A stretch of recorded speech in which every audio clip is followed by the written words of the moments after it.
Nag-ikot nga ang mga miyembro ng Local Price Coordinating Council ng Baguio City sa mga gasolinahan para matiyak kung tama ba yung ginawa nilang mga pagtataas ng presyo at para malaman na rin kung may sapat pa bang supply o wala. Hindi naman nagpa-interview ang mga namamahala sa gasolinahan, pero sa isang gasolinahan sa Ligarda area, sinabi ng supervisor ng istasyon na sumunod lamang sila sa itinakda ng kumpanya na pagtataas. Patungkol sa presyo ng langis, nakadepende raw ito sa pasa sa kanila ng mga oil companies at karaniwang nagiging dahilan ng mataas na cost ay ang biyahe nga papanik ng syudad na nasa kabundukan. Kahapon daw ay naubos ang diesel nila, pero 12 a.m. kanina ay nagkaroon na ng delivery kaya agad sila nakapagbenta at hindi na naghintay ng 6 a.m. kung kailan nga nagsimula ang big time oil price hike.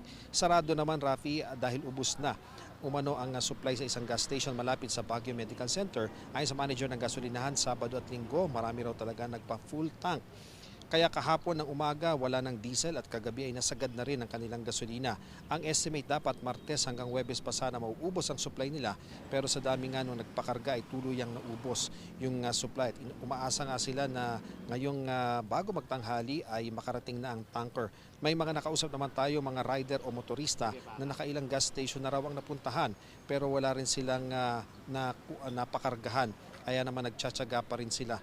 At sa isang phone patch interview, sinabi naman ni Mayor Benji Magalong ng Baguio City na umiikot nga ang Local Price Monitoring Board para i-monitor ang oil price hike.